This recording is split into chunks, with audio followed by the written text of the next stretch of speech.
दोस्तों, retro Chavez के यादों के रूहानी किस्से में एक बार फिर आप सबका दिल से स्वागत है। आज जो भी इन्फॉर्मेशन मैं आपके सामने रखूंगा, ये सारा किस्सा खुद गीतकार योगेश जी ने अपने एक इंटरव्यू में बयान किया है।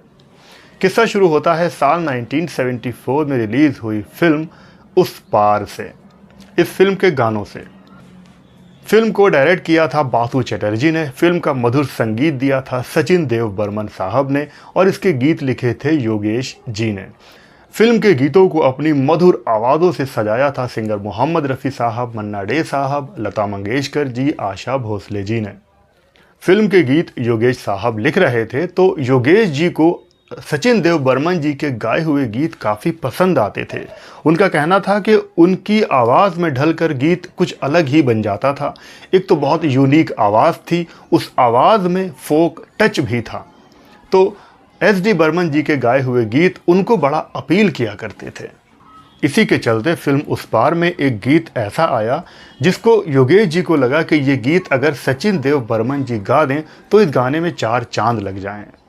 गाने के बोल थे, पिया मैंने क्या किया, मुझे छोड़ के जइयो ना। तो ये गीत लेकर योगेश जी पहुंच गए बर्मन दा के पास और उनसे कहा कि बर्मन दा, मेरा ये गाना आप गा दीजिए। तब बर्मन दा ने कहा कि नहीं नहीं, हम नहीं गाएगा, हम गीत वीत नहीं गाता अब। उसके बाद योगेश जी ने फिर कहा कि बर्मन दा प्लीज़ गा दीजिए, आप ये गीत गा देंगे तो मेरे रिकॉर्ड में ये हो जाएगा कि मेरा भी एक गाना बर्मन दा ने गाया है, आप प्लीज़ गा दो। तब बर्मन दा ने कहा नहीं नहीं, हम बिल्कुल नहीं गाएगा, हम गाना वाना अब नहीं गाता। उसके बाद योगेश जी उनके पीछे पड़ गए कि एक गाना गा दीजिए प्लीज़, एक गाना मेरा आप गा दीजिए। उसके बाद बर्मन दा को गुस्सा आ गया और उन्होंने कहा कि तुम पागल हो गए हो क्या, तुम्हारा दिमाग ख़राब हो गया है क्या, ये गाना गाकर मुझको मरवाओगे क्या? मैं ये गाना गाऊंगा तो मर जाऊंगा। तुम देखते हो मेरी उम्र देखते हो, अब मुझसे ये गीत नहीं गाया जाएगा। और बर्मन दा ने सीधा मना कर दिया। अब योगेश जी के पास इस गीत को गंवाने के लिए एक ही ऑप्शन था, वो थे मन्ना डे साहब।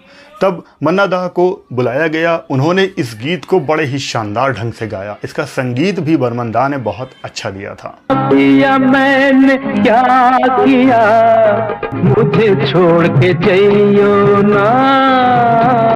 तो योगेश जी के दिल में जो एक चाह थी कि बर्मन दा उनका गीत गाएं, वो तो नहीं हो पाया। इस फिल्म में एक गीत मोहम्मद रफ़ी साहब ने भी गाया था, ऐ मेरे मन मैं हूँ मगन। ये गाना भी काफ़ी पसंद किया गया था। ऐ मेरे मन मैं हूँ मगन, उनसे मिलन की शाम है ये। इस गाने से जुड़ी खास बात यह है कि जब फिल्म उस पार बनकर तैयार हुई तब ये रियलाइज़ किया गया कि फिल्म थोड़ी सी शॉर्ट लग रही है, थोड़ी सी लेंथ कम है।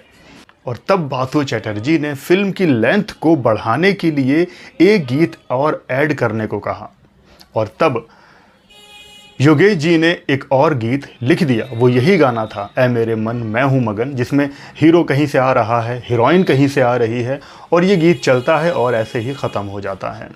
लेकिन बर्मन दा को ये नहीं बताया गया था कि ये गीत हम फिल्म में इसलिए ऐड कर रहे हैं कि फ़िल्म की लेंथ कम है, नहीं तो बर्मन दा नाराज़ हो जाते कि तुम ज़बरदस्ती ये गाना फिल्म में डाल रहे हो।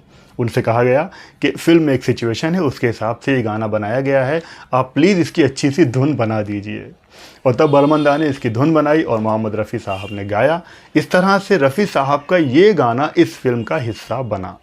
अब इस फिल्म में एक गाना लता मंगेशकर जी ने भी गाया था, ये जब से हुई जिया की चोरी। ये जब से हुई। इस गाने से जुड़ी खास बात यह है कि ये गाना लता मंगेशकर जी ने गा दिया था, बहुत अच्छे से गाया था।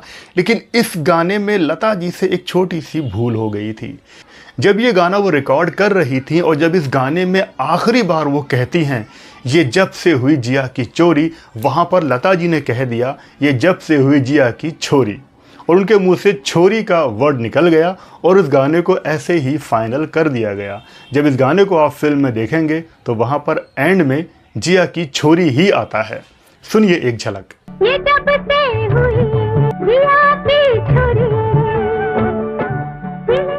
तो इस तरह से ये फिल्म बनी, इसके गीत बने। फिर अगले साल एस.डी. बर्मन जी को एक और फिल्म मिली रिलीज़ हुई साल 1975 में। लेकिन यहाँ भी योगेश को ऐसा मौका नहीं मिल पाया कि वो बर्मन दा से कोई गीत गवाएं। फिल्म में ऐसी कोई सिचुएशन भी नहीं थी और फिर उन्हीं दिनों में बर्मन दा काफ़ी बीमार भी पड़ गए थे। उनकी तबीयत काफ़ी ख़राब रहने लगी थी और फिर आखिरकार 31 अक्टूबर साल 1975 को महज 69 ईयर्स की उम्र में बर्मन दा ने इस दुनिया को अलविदा कह दिया था। और योगेश जी के दिल में ये ख्वाहिश रह गई कि उनका लिखा हुआ कोई गीत बर्मन दा गा देते। तो यही सारी इन्फॉर्मेशन थी जो आपके साथ शेयर करनी थी। तो आज बस इतना ही। वीडियो पसंद आया हो तो लाइक कर देना, चैनल पे नए हो तो सब्सक्राइब कर लेना। आप लोग अपना बहुत बहुत ख्याल रखें और देखते रहें रेट्रो शोवेज। जय भारत, जय हिंद।